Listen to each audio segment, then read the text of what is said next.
Assalamualaikum warahmatullahi wabarakatuh. Bismillahirrahmanirrahim. Alhamdulillahirabbil alamin. Wa bihi nasta'inu ala umurid dunya waddin. Wassalatu wassalam ala man la nabiyya ba'da.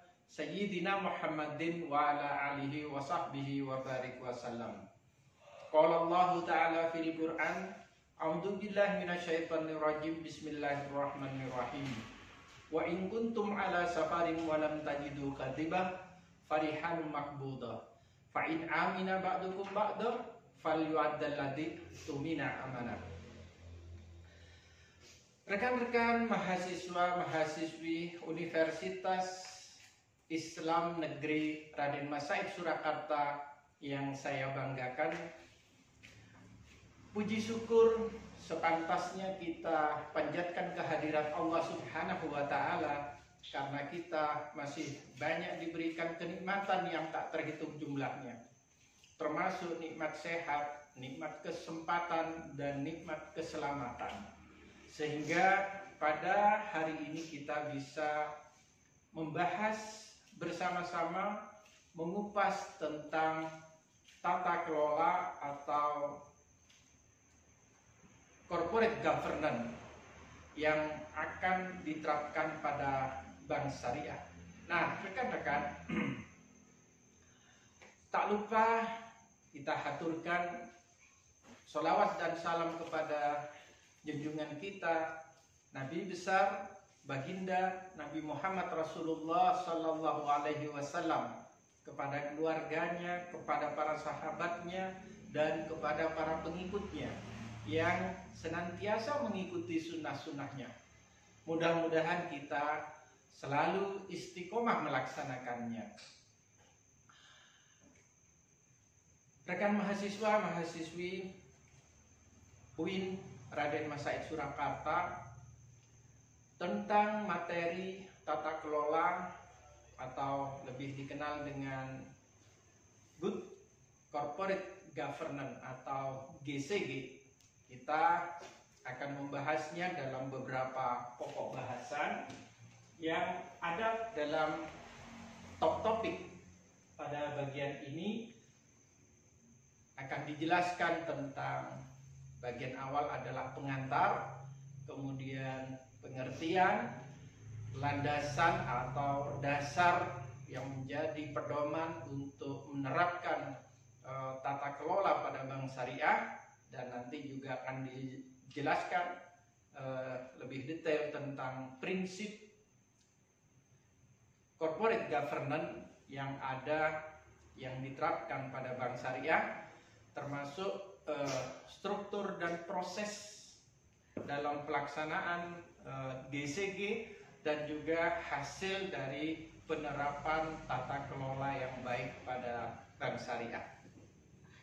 Baik, saya akan langsung menjelaskan yang awal. Bagian awal adalah pengantar.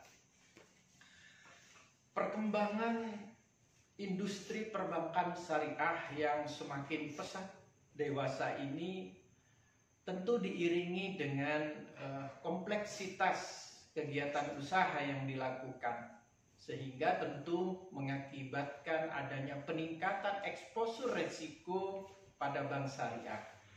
Sehingga dengan hal tersebut tentu bank syariah sangat berkepentingan dan mendesak sekali untuk menerapkan tata kelola corporate governance yang baik, karena disadari ataupun tidak, resiko dan tantangan yang dihadapi oleh bank syariah saat ini semakin meningkat.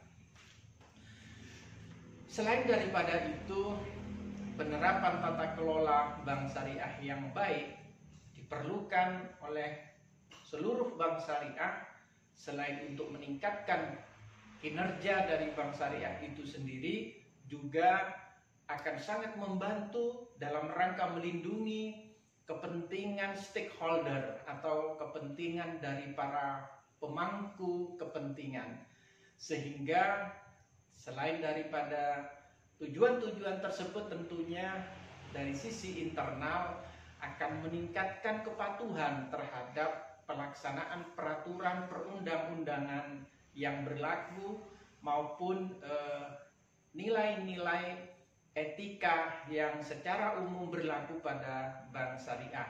Oleh karena itu maka penerapan tata kelola dalam bank syariah harus memenuhi prinsip-prinsip corporate governance yang baik atau tata kelola yang baik. Apa saja prinsip-prinsip tata kelola yang baik? Yang pertama adalah transparansi atau keterbukaan. Yang kedua adalah prinsip akuntabilitas. Yang ketiga adalah prinsip pertanggungjawaban. Sedangkan yang keempat adalah memenuhi prinsip independensi. Dan yang terakhir, bank syariah harus menerapkan prinsip kewajaran atau fairness. Baik, saya lanjutkan. Mengapa mengelola bank syariah itu harus sesuai dengan corporate governance atau tata kelola yang baik? Allah berfirman di dalam surat Al-Baqarah ayat 283. A'udzubillahi minasyaitonirrajim. Bismillahirrahmanirrahim. Wa in kuntum ala safarin wa lam tajidu qadiba farihanu maqbudah. Allah berfirman bahwa jika kamu dalam satu perjalanan dan bermuamalah tidak secara tunai, sedangkan kamu tidak mendapatkan seorang penulis yang bisa mencatat transaksi, akuntansi, misalnya pencatatan-pencatatan yang berhubungan dengan muamalah, farihanu maqbudah, harus ada jaminan atau harus ada tanggungan, sehingga dalam kegiatan menyalurkan pembiayaan kepada nasabah debitur tidak dipersalahkan. Bank syariah boleh meminta tanggungan atau jaminan. Farihanu maqbudah. Fa in amina ba'dukum ba'da falyu'addal ladzi tumina amanah. Akan tetapi jika sebagian kamu mempercayai sebagian yang lain, hendaklah yang dipercaya itu melaksanakan amanahnya. Wattaqullaha rabbahu, dan bertakwalah kepada Allah Tuhannya. Firman Allah di dalam surat Al-Baqarah tadi menginspirasi kita bahwa fa in amina ba'dukum ba'da falyu'addal ladzi tumina. Hendaklah apabila di antara kalian saling mempercayai, sebagian mempercayai yang lain, maka hendaklah yang dipercaya itu melaksanakan amanahnya. Kita pahami, kita tahu bahwa pengurus dalam bank syariah, khususnya dewan komisaris, dewan direksi, dewan pengawas syariah, hakikatnya mendapat amanah dari pemegang saham. Oleh karena itu, dalam mengelola operasional bank syariah, hendaknya mereka melaksanakan amanah dengan sebaik-baiknya. Dan tata kelola atau corporate governance yang baik merupakan pedoman yang harus dilaksanakan, yang harus diterapkan dalam rangka mencapai tujuan yang diharapkan. Penerapan prinsip tata kelola perusahaan ini merupakan fondasi utama dalam menjalankan usaha, sehingga tentu dalam pelaksanaannya akan membantu keberlangsungan usaha, dan juga tentu bank syariah harus continue, harus konsisten dalam menerapkan dan meningkatkan sistem maupun praktek tata kelola secara transparan, bertanggung jawab dan berkeadilan, independen dan juga akuntabilitas. Oleh karena itu seluruh prinsip itu harus dipenuhi, termasuk prinsip kewajaran dalam pelaksanaan. Berikutnya langsung saja pada pengertian. Apa yang dimaksud dengan tata kelola bank syariah atau good corporate governance? Tata kelola bank syariah sebagaimana di dalam Peraturan Bank Indonesia nomor 8/14 PBI tahun 2006, bahwa yang dimaksud dengan GCG good corporate governance itu adalah suatu tata kelola bank syariah yang menerapkan prinsip 5 prinsip tadi, yaitu prinsip transparansi atau keterbukaan, kemudian prinsip akuntabilitas, prinsip pertanggungjawaban, kemudian prinsip independensi dan prinsip kewajaran. Sehingga tata kelola setidaknya dan wajib memenuhi kelima prinsip tersebut. Sebagai landasan dalam penerapan GCG, tata kelola yang baik itu banyak sekali dasar yang bisa digunakan. Misalnya Undang-Undang nomor 40 tahun 2007 tentang PT atau perseroan terbatas. Karena bank syariah itu wajib badan hukumnya berbentuk perseroan. Yang kedua adalah Undang-Undang nomor 21 tahun 2008 tentang perbankan syariah. Ada pula PBI nomor 11/33/PBI 2009 tentang pelaksanaan good corporate governance bagi bank umum syariah dan unit usaha syariah. Ada pula peraturan OJK, surat edaran dan sebagainya, termasuk juga pedoman GCG Perbankan Indonesia yang dikembangkan oleh Komite Nasional Kebijakan Governance, dan yang terakhir yang tidak kalah penting adalah fatwa DSN MUI sebagai landasannya. Berikutnya prinsip GCG. Nah, tadi 5 prinsip tersebut kita bisa pahami apa saja. Yang pertama adalah transparansi. Namanya saja transparansi, keterbukaan. Artinya bahwa bank syariah harus menerapkan prinsip keterbukaan dalam melaksanakan kegiatan operasionalnya, termasuk dalam proses mengambil keputusan dan dalam mengemukakan informasi tentang pengelolaan bank syariah yang sehat sesuai dengan prinsip kehati-hatian. Sehingga prinsip transparansi, prinsip keterbukaan harus disampaikan khususnya dalam rangka pengendalian bank syariah. Pengendalian yang dilakukan oleh Dewan Komisaris dalam rangka mengawasi pelaksanaan operasional kegiatan usaha yang dilakukan oleh Dewan Direksi dan jajarannya hendaknya menyampaikan informasi apa adanya, terbuka, tidak ada yang ditutup-tutupi, sehingga dengan informasi yang diperoleh apabila ada kekurangan, maka keterbukaan itu akan membantu sekali untuk melakukan tindakan-tindakan korektif yang diperlukan. Yang kedua adalah akuntabilitas. Prinsip akuntabilitas ini merupakan kejelasan fungsi. Bagaimana pelaksanaan kegiatan operasional perusahaan itu bisa dipertanggungjawabkan oleh organ-organ yang ada di dalam perseroan, oleh bank syariah, sehingga pengelolaan bank syariah itu bisa dilaksanakan, dijalankan secara efektif dan efisien.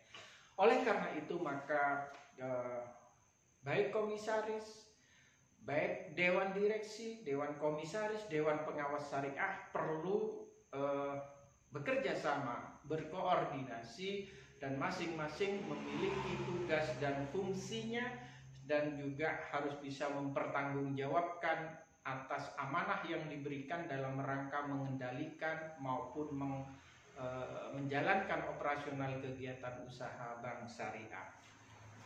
Yang ketiga, prinsip pertanggungjawaban. Nah, yang tidak kalah penting. Prinsip pertanggungjawaban ini pada dasarnya merupakan kesesuaian dalam pengelolaan perusahaan, kesesuaian dalam mengelola bank syariah sesuai dengan peraturan perundang-undangan yang berlaku, baik yang dikeluarkan oleh Bank Indonesia, yang diterbitkan oleh Otoritas Jasa Keuangan, maupun fatwa Dewan Syariah Nasional, dan juga prinsip-prinsip penerapan korporasi yang sehat dan mengedepankan prudential banking atau kehati-hatian.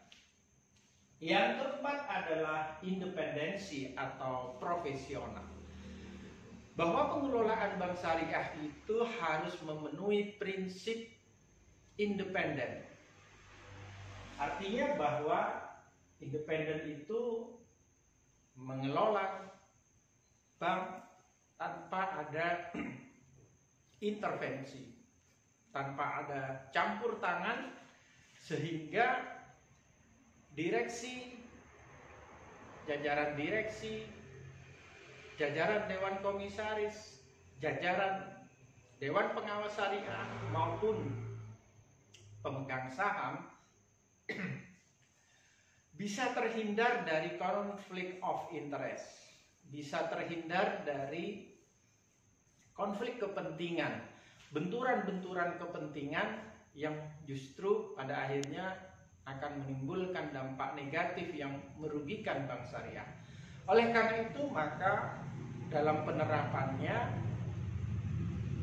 prinsip independensi ini harus dilandaskan pada aspek kepatuhan atas perundang-undangan yang berlaku, sehingga bank syariah tetap memiliki komitmen dari seluruh pihak, khususnya pengurus yang ada, untuk memajukan bank syariah ke depan. Yang terakhir adalah prinsip kewajaran atau fairness, bahwa keadilan dan kesetaraan dalam pemenuhan hak, termasuk pemegang saham mayoritas atau PSP, pemegang saham pengendali, maupun pemegang saham biasa ataupun pemegang saham minoritas, tentunya memiliki hak suara yang sama ketika dilakukan rapat umum pemegang saham. Oleh karena itu, keadilan dan kesetaraan itu diperlukan sehingga terdapat pemenuhan hak-hak yang sama, yang wajar antara pemegang saham, manajemen, karyawan, ataupun stakeholder.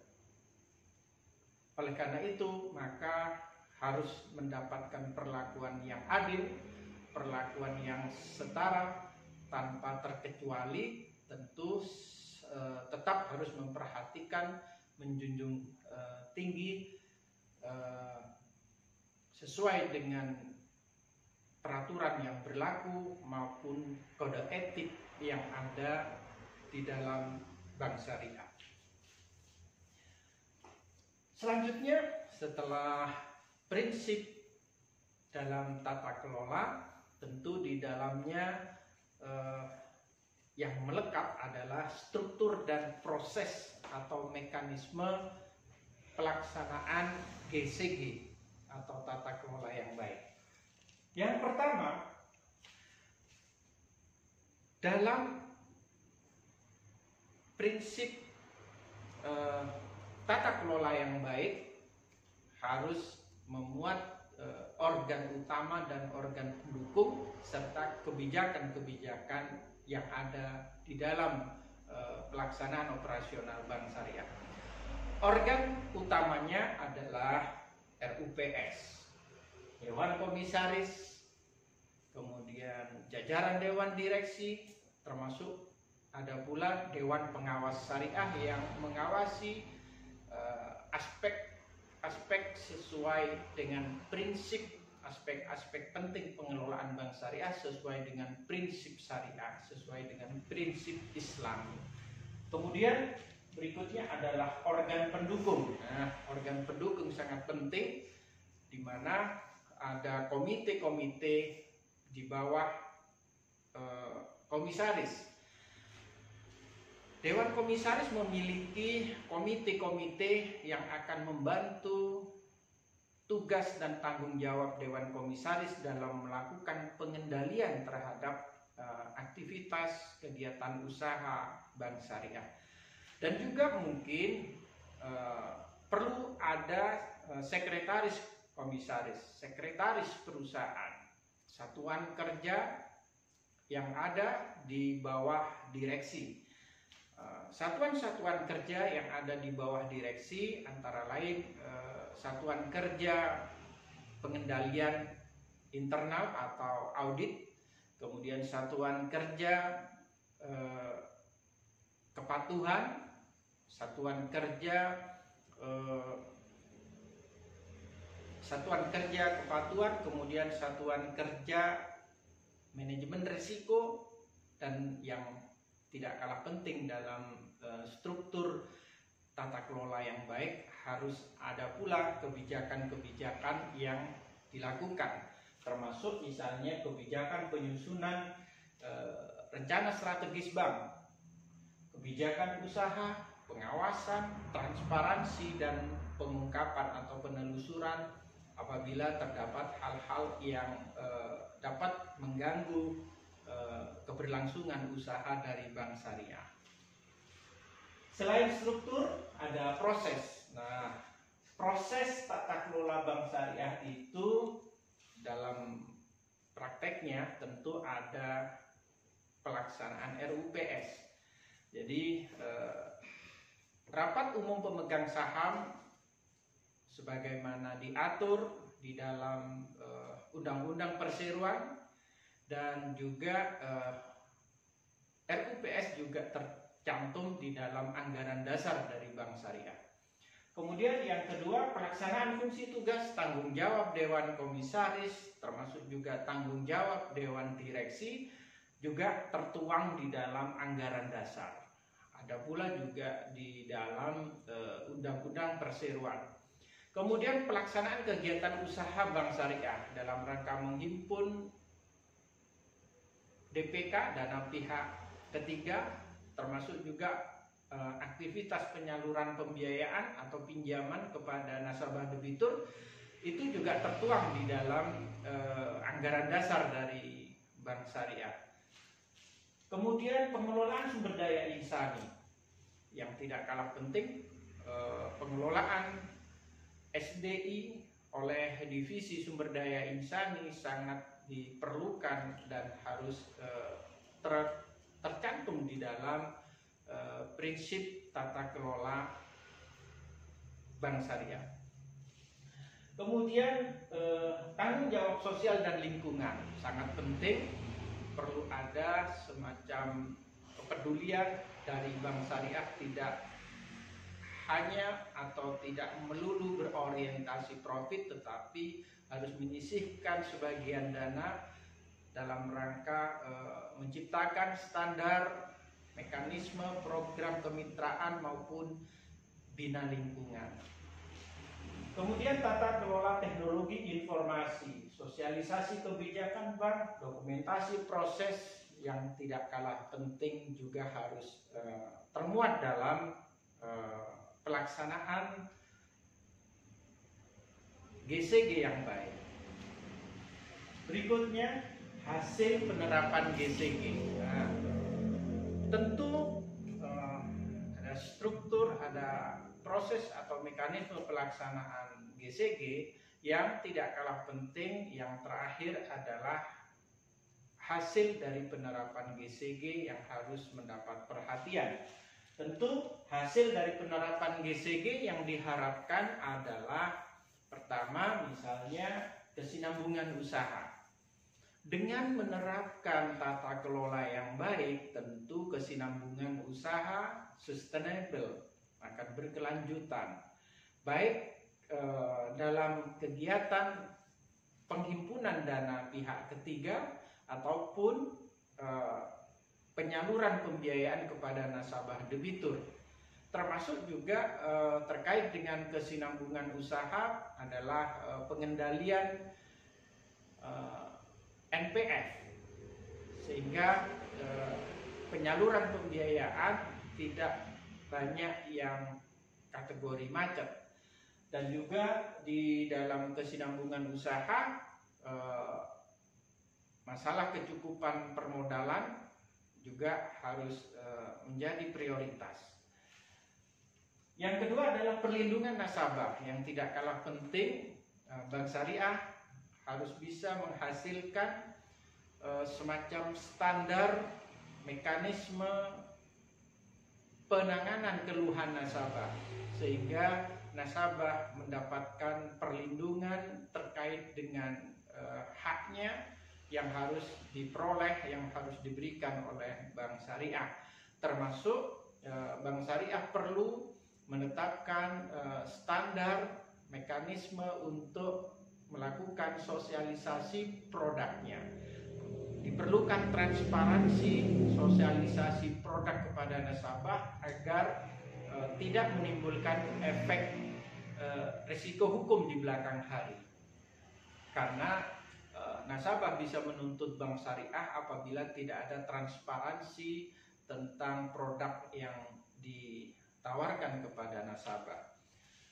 Berikutnya adalah tanggung jawab sosial dan lingkungan. Tadi saya sempat singgung, perlu ada standar mekanisme program kemitraan maupun bina lingkungan sehingga keberadaan Bank Syariah bisa memberikan manfaat kepada masyarakat di sekitarnya.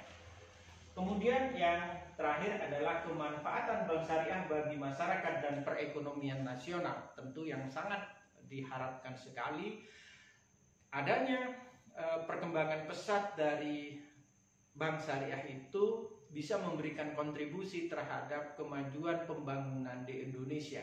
Karena Bank Syariah diharapkan bisa memberikan bantuan permodalan, bantuan investasi kepada nasabah debitur sehingga roda perekonomian, kegiatan usaha nasabah debitur bisa meningkat dan dampaknya tentu pendapatan per kapita juga akan bertambah. Oleh karena itu maka secara ringkas diperlukan adanya penerapan GCG yang baik dan kepatuhan terhadap peraturan perundangan yang tidak kalah penting. Dan apabila diperlukan tentu dalam mekanismenya untuk meningkatkan kinerja Bank Syariah, untuk dalam rangka perbaikan dan peningkatan kualitas penerapan kualitas GCG yang lebih baik, Bank Syariah wajib melakukan self assessment atau penilaian mandiri sehingga penilaian itu bisa diimplementasikan dalam laporan pelaksanaan GCG. Dan tentu dari laporan pelaksanaan GCG tersebut akan bermanfaat untuk melakukan tindakan-tindakan korektif apabila dalam pelaksanaannya kurang optimal dalam menerapkan tata kelola Bank Syariah yang baik. Saya kira demikian materi ini saya sampaikan, mudah-mudahan rekan-rekan mahasiswa-mahasiswi bisa memahami dan tentu materi ini akan sangat membantu bagi Anda untuk mengenal seluk-beluk penerapan tata kelola Bank Syariah dan semoga bermanfaat bagi Anda. Saya akhiri, billahi taufiq wal hidayah. Wassalamualaikum warahmatullahi wabarakatuh.